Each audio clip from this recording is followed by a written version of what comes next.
etimológicamente viene de raíces griegas, de las polis, de las ciudades, de la politeia como organización estatal. Eran las actividades que se desarrollaban en las ciudades para el bien de todos. Y de ahí vienen otras palabras que ustedes van a reconocer muy bien como policía y político. Pero ahí empieza un poco la desmitificación que tenemos que hacer.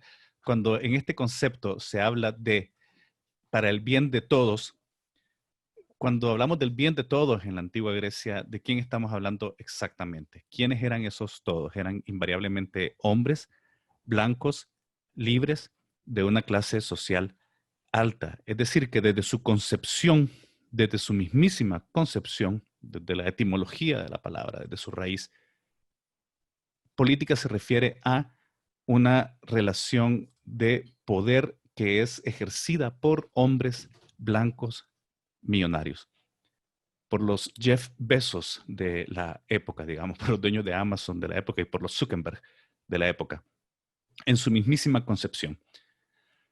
El idioma es importante, por supuesto. El idioma expresa la forma en que vemos el mundo. El contenido de las palabras desde su concepción lo cargan con ellas. Cada palabra es como un camión lleno de todos esos materiales con los que hacemos la construcción de nuestros edificios mentales. Por eso es necesario que conozcamos sus orígenes históricos para que vaciemos esas palabras y les pongamos un nuevo contenido si es que queremos realmente comenzar a hacer cosas de una forma diferente. Y es por eso que empezamos con esta desmitificación. Santo Tomás de Aquino, uno de los grandes intelectuales de Occidente, de la Iglesia Católica, pero de Occidente también planteaba que la política estaba orientada al bien común y que por ello se dictaban las leyes por la autoridad. Y este es otro concepto que es interesante porque nuevamente aparece el bien común, pero el bien común planteado por un pensador de la Iglesia Católica de hace siglos, pues no se refería mucho al bien común de las mujeres que estaban siendo quemadas vivas en la hoguera acusadas de brujería, ni se refería mucho al bien común de la pobrería que vivía en los arrabales, muriendo de cualquier enfermedad y de hambre, literalmente. Se refería más bien al bien común de las clases poderosas y a justificar a esas clases poderosas dictando las leyes por la autoridad, decía él. Es decir, que la política necesariamente implica un concepto de obediencia a la autoridad. Por supuesto, en ese momento ya no es así, ¿verdad? Porque jamás pensaríamos ahora que la iglesia pueda asumir un papel de proteger a los poderosos y a los narcotraficantes, pero en aquella época estaba mucho más evidente ese relacionamiento de la institucionalidad de la Iglesia Católica con respecto a ser el justificador espiritual del dominio terrenal. Recordemos que literalmente el Papa ponía la corona sobre la cabeza de los reyes y declaraba que eran reyes por denominación divina. De hecho, hay frases de romanos y de otras que son utilizadas bastante todavía hoy en día por diferentes grupos políticos para justificar cualquier tipo de dominación. Y aquí lo hacen en Honduras también. Te dicen, no, de acuerdo a la Biblia, las autoridades las pone Dios y por lo tanto tenemos que obedecer, etc. Entonces el concepto de política viene creado desde la perspectiva de un bien común que se refiere realmente a un grupo muy limitado de población y desde una perspectiva de obediencia a la autoridad. Bertrand de Juvenel decía que es toda actuación en el seno de un grupo humano para construir o preservar su estabilidad o continuidad, y él ya era un poco más transparente en el sentido de que la política era un ejercicio además de reproducción de relaciones de poder. La política entonces se manifiesta en actividades o acciones humanas, individuales y sociales que impulsan un proyecto, siendo el pueblo, entre comillas, su sujeto activo que ocurre en un proceso todo esto. Para Carlos Fait, la política es una actividad humana cuyo fin es ordenar la vida social jurídicamente. Y aquí ya vemos otro concepto que es el de jure, el de la ley, ¿no? Y de cómo es a través de todo el sistema normativo de una sociedad que se expresa la acción política, que como ya vimos es una acción de dominación. De la actividad política se deriva el gobierno de la comunidad organizada. Y el fin primordial de la actividad política es obtener el poder, influir sobre él o conservarlo. Nótense que en este planteamiento ya no se plantea de forma poco honesta que el fin de la política sea el bien común, sino que ya se habla del concepto de el poder, que en su forma más básica es poder influir y forzar la toma de decisiones de otros y otras a partir de nuestras propias fortalezas o capacidades. El bien de todos, entonces, históricamente ha estado desprovisto, repito, el bien de todos el concepto de bien de todos ha estado históricamente desprovisto de protagonistas que no sean hombres blancos con poder económico. Eso sigue siendo cierto hoy en día. Habrá gente que dirá, por ejemplo, no sé de qué se queja la comunidad LGBTI si tiene los mismos derechos que el resto de la población. No es cierto. En el siglo XXI y eso no es cierto. Ya no hay racismo. En Honduras no hay racismo. No es cierto. Las mujeres tienen los mismos derechos que los... No es cierto. La violencia afecta más a los hombres. No es cierto. No existe violencia de género porque la violencia la sufrimos todos igual. Tampoco es cierto. El concepto de bien de todos ha estado históricamente desprovisto de protagonistas que no sean hombres blancos con poder económico, y esto es importante que hagamos esa deconstrucción y esa desmitificación, porque de los movimientos progresistas a menudo reproducimos argumentaciones que están profundamente cargadas de los contenidos que históricamente sí tiene, de nuestra propia práctica llena de privilegios, y por lo tanto reproducimos la idea, ¿verdad?, que expulsa del ejercicio de la política y de la democracia a otros protagonistas que no sean los que históricamente ha tenido. Gramsci, ya hablando un poco de la concepción moderna de la política, y al final vamos a ir construyendo un poco más, ¿no? Toda la significancia. Gramsci decía, gran intelectual italiano, decía, todos somos intelectuales, porque todas y todas realizamos operaciones intelectuales. El todos y todas se lo puse yo, él decía todos. Realizamos operaciones intelectuales, aunque no todos tienen en la sociedad la función de ser intelectuales. Nótese, todos realizamos funciones intelectuales, aunque no todos tengamos la función de ser intelectuales. Parafraseando entonces, todos y todas somos políticos porque somos personas, tenemos relaciones sociales y nuestras decisiones afectan el rumbo social, aunque no todas tengamos en la sociedad la función de políticos, entre comillas, ya entendido como una persona que se dedica a la persecución de ese ejercicio de poder, ¿verdad?, para influir sobre él o para conservarlo. Todas y todos somos políticos porque somos personas, tenemos relaciones sociales y nuestras decisiones afectan el rumbo social. No sé si ustedes están ya reunidos en algún lugar o están en distanciamiento social también, cada uno conectado en casa, y cada una conectada en casa. Porque si cada Con uno... distanciamiento y cada uno en casa, vos. En cada uno en casa, ok. Entonces, no sé cuántos de ustedes estarán de las compañeras en particular, estarán en faldas, estarán en jeans o estarán con el nuevo uniforme del teletrabajo y de las teleformaciones y de los webinars hoy en día, que es pijama, y solamente la carita medio lavada. No estoy confesando nada. Pero la primera mujer que un día, porque hubo una, que un día dijo, me voy a poner pantalones y no falda porque me da la regalada gana.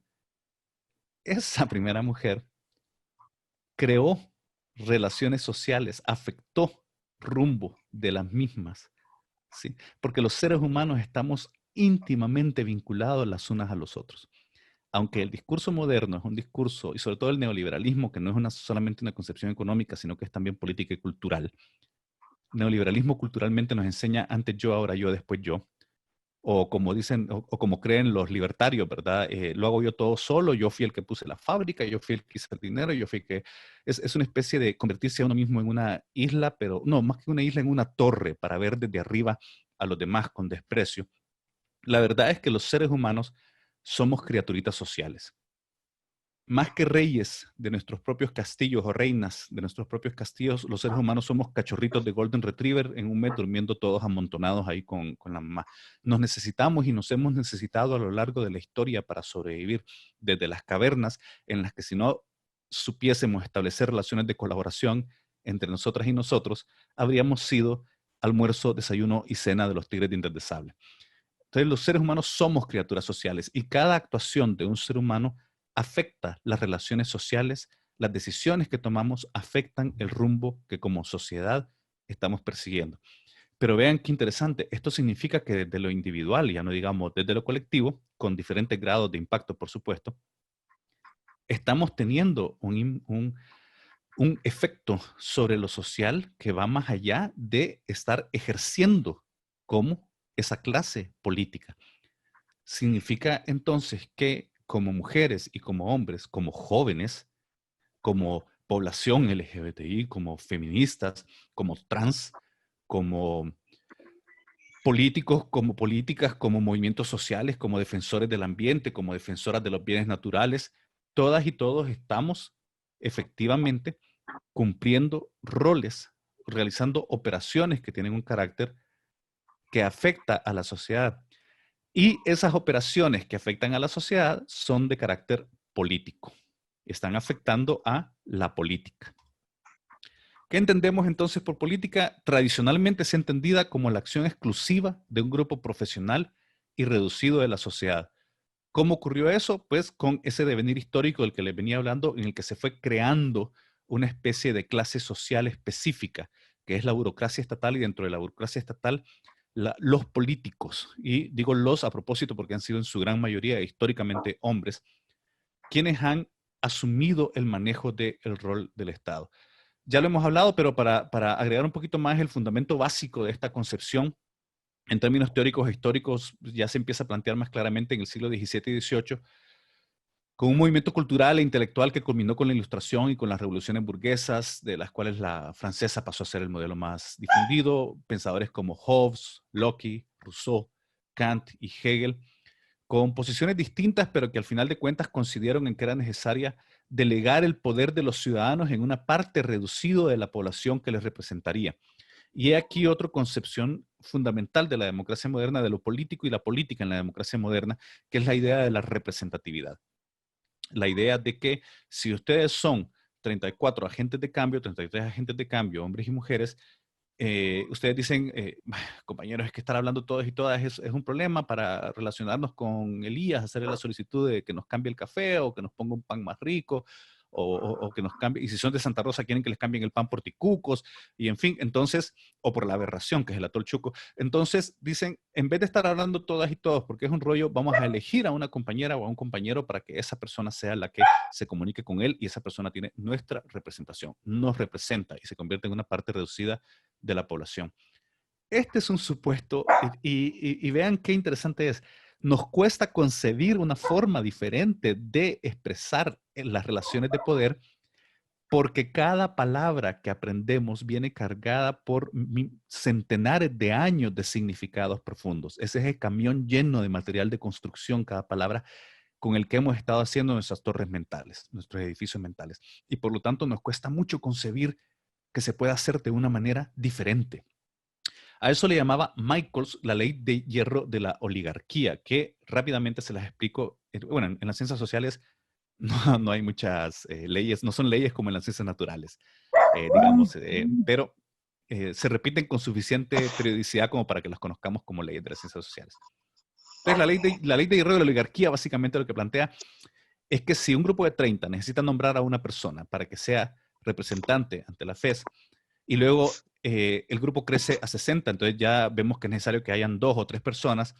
Esas 2 o 3 personas están en un cargo durante un año y esas 2 o 3 personas son las que saben cómo están las finanzas del grupo, cómo están las relaciones políticas del grupo, con quién estamos hablando, son las que van a las reuniones, son las que hacen todo.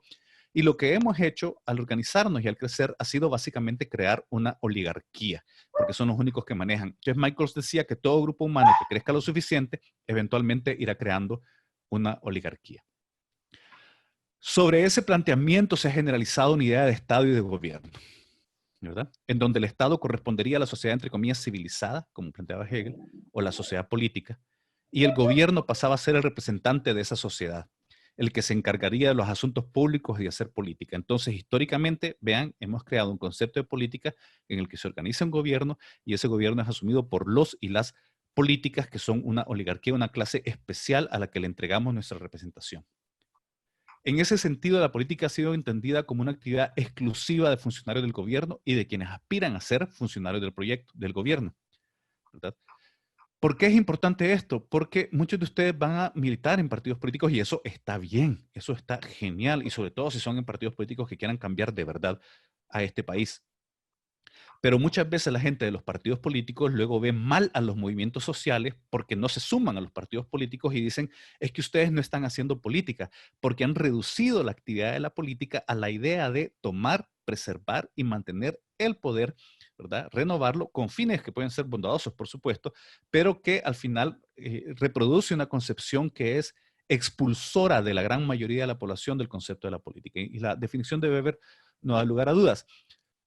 La aspiración a participar en el poder o a influir en la distribución del poder entre los distintos estados o dentro de un mismo estado, entre los distintos grupos de hombres, lo subrayo, que lo componen. Quien hace política aspira al poder como medio para conseguir otros fines, ya sean idealistas o egoístas, y al poder también por el poder, para gozar del sentimiento de prestigio que él confiere. Weber era muy claro, muy transparente y reconocía algo que no se menciona mucho hoy en día, pero que sigue estando presente ahí, que hay personas que necesitan el poder simplemente para validarse como hombres o como mujeres o para validarse como seres humanos. El poder por el poder, así como hay trillonarios. Un trillonario tiene tanto dinero que no lo podría gastar en 10 vidas y sin embargo necesita acumular más. En el nivel ya discursivo, la política, o mejor dicho, hacer política, tiene como fin alcanzar ese bien común, ¿verdad? Que les he señalado con un poco de visión crítica, o salvaguardarlo. Y su razón de ser depende del grado o nivel de correspondencia con la esfera de lo social, el bienestar de la gente. En ese sentido, la política pasó a ser entendida como una actividad meramente instrumental, es decir, que tenía sentido hacer política, ya me refiero a hacer política, para lograr un fin. Es una idea que sistematizó perfectamente Maquiavelo, ¿verdad? ¿Se recuerdan cuando hablaba de el fin justifica los medios? Y por supuesto es mucho más complejo, no es tan blanco y negro el pobre Maquiavelo al que se le ha culpado tanto de tantas cosas. Todo este tipo de planteamientos han venido a construir la idea de la política en su versión moderna como algo confinado casi exclusivamente a la esfera del gobierno. Y eso lo vemos ahorita en Honduras.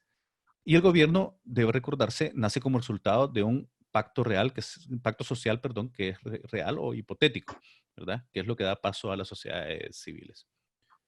Recordemos desde la teoría marxista también histórica cómo surgen los estados y cómo surgen los gobiernos y con qué finalidad.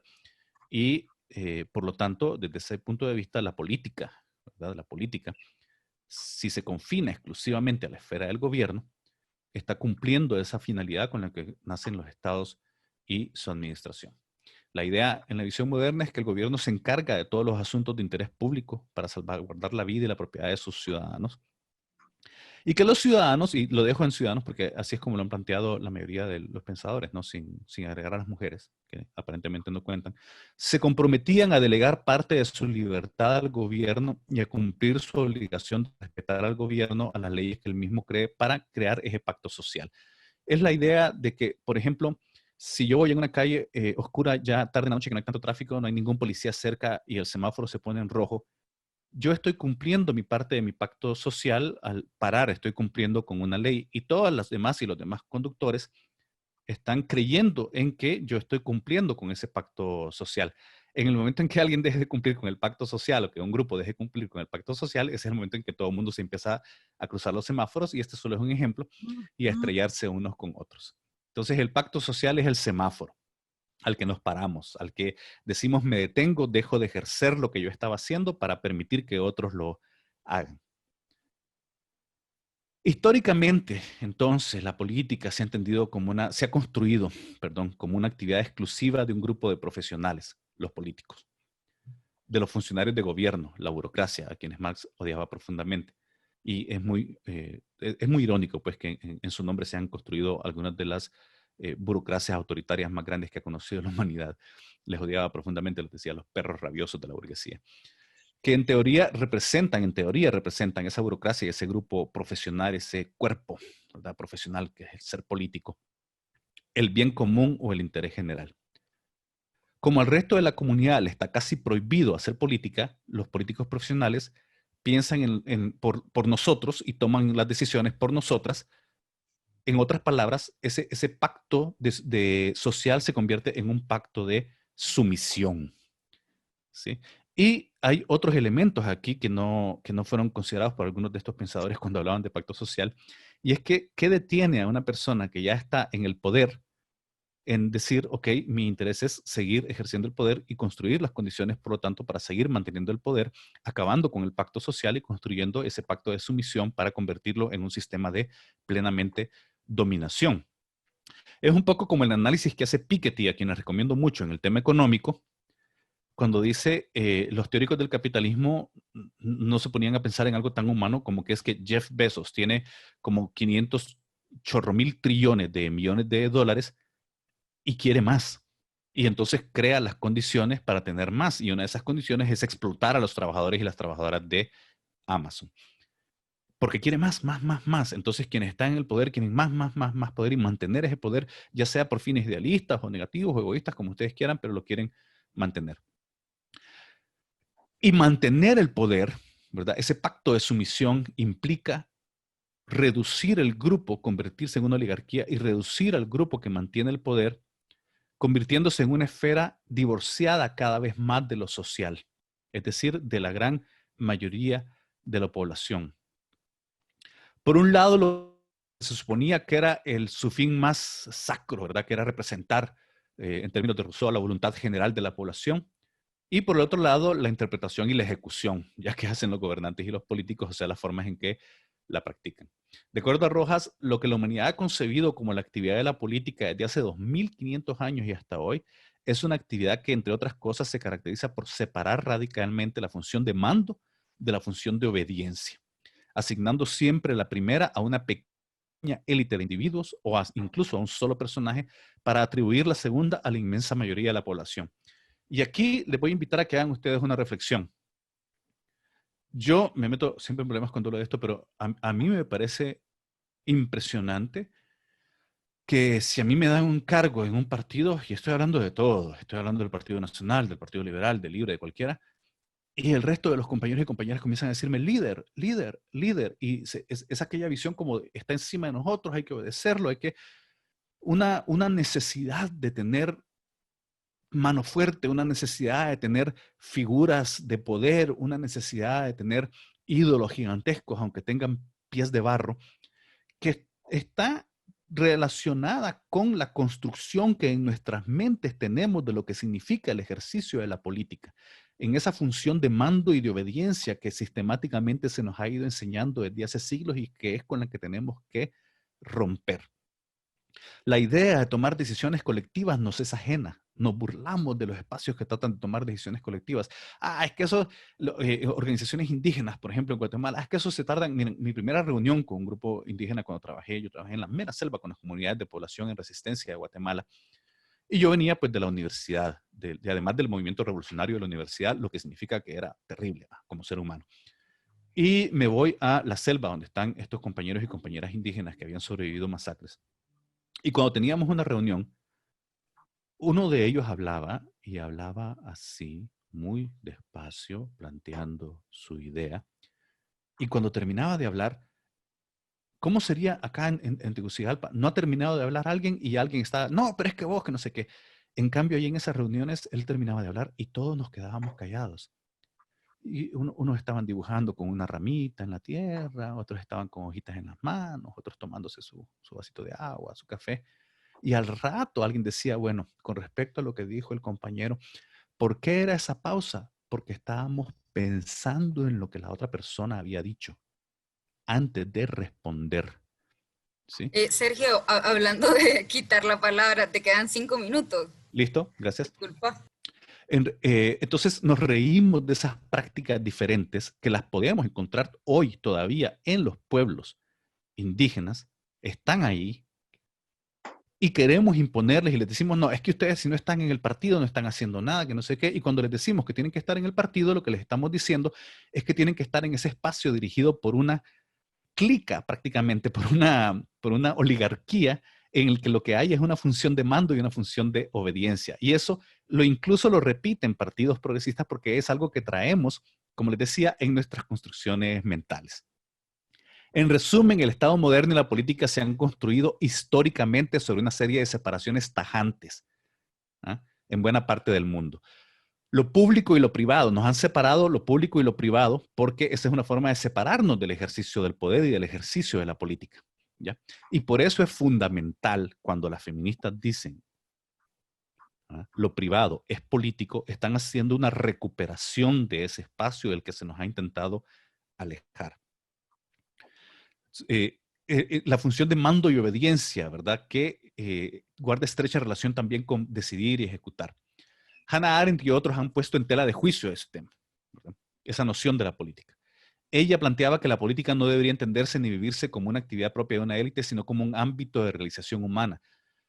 A veces, miren, yo estoy en un chat de biodiversidad y a veces me encanta decirle, cuando dicen, ay, que se están muriendo los animalitos, yo digo, miren, lo que pasa es que si siguen votando por este gobierno mediocre que destruye el medio ambiente, y siempre va a haber alguien que va a decir, ay, ya vienen a meter la política. Es que es política, tiene todo que ver. La política enmarca todas las relaciones sociales en las que estamos impactando de una u otra forma el devenir de la sociedad en la que existimos. La política entonces debería ocupar un lugar totalmente distinto en nuestro pensamiento y en nuestra vida. Eso de ser apolítico es una forma de darle fuerzas a quienes quieren mantener los procesos de dominación. La política es un espacio de realización humana, no porque, y ojo, veámosla más allá de lo electoral, mucho más allá de lo electoral. Es un espacio de realización humana porque es un espacio de interacción con otros seres humanos, de volvernos a juntar todos esos cachorritos de Golden Retriever y estar pegaditos ahí durmiendo juntos porque los seres humanos somos criaturitas sociales. Cuestionar la concepción esa que es bien occidental además y dominante, que separa a la población del ejercicio del poder y que crea una oligarquía, es discutir la raíz del caudillismo y de estar esperando un comandante que nos venga a solucionar todo. A mí me parece increíble que a alguien le dan, qué sé yo, la tercera fiscalía de la secretaría, de la comisión del barrio, y ya los demás le dan comandante Fidel, y Camilo, y el Che. Entonces lo político, entenderlo como relaciones, bueno, la política y lo político, caemos en esto. Lo político se entiende entonces como las relaciones humanas y sociales, no individuales, en un marco histórico, jurídico, normativo, ¿verdad? Que nos relaciona a todos, mientras que la política es el ejercicio puntual, ¿verdad? De administrar o querer llegar a administrar ese marco de relacionamientos sociales. Lo político corresponde a problemas de orden público, ¿no? El ambiente, la seguridad, la salud, la sexualidad, los derechos humanos. Todos estos asuntos son eminentemente políticos. Hay cosas que no son consideradas políticas como el alcoholismo, y con esto termino, porque la gente dice, es asunto mío si yo bebo, o ahora, ¿verdad? No estoy diciendo que haya mucha drogadicción entre los jóvenes de los movimientos progresistas, pero ¿cómo hay drogadicción? Y además se reivindica y dicen, ah, sí, yo soy marihuano, ¿y qué es mi derecho? Miren, cuando ustedes van a una sala de emergencias del país jueves, viernes y sábado en la noche, ¿qué es lo que van a encontrar? Aparte de COVID, borrachos que se estrellaron, borrachos que se mataron, borrachos que se pelearon. ¿Y quién paga esos servicios? Los pagamos ustedes y yo de nuestros impuestos. Entonces el alcoholismo no es cierto que sea una decisión individual porque la estamos pagando todos los demás. Lo mismo con la drogadicción. El tema de la prostitución es un tema interesante para discutirlo. Bueno, como reflexiones, ¿es lo personal político? ¿Pueden las comunidades y organizaciones de base dar un paso de lo local a la política, ¿verdad? De lo político a la política? ¿Es el cuerpo humano algo político? ¿Cómo podemos hacer para romper esa idea de la política como algo que crea grupos dominantes incluso dentro de espacios progresistas y aleja a las demás y a los demás del ejercicio del poder sobre su propio cuerpo y sobre las decisiones sociales? Muchas gracias.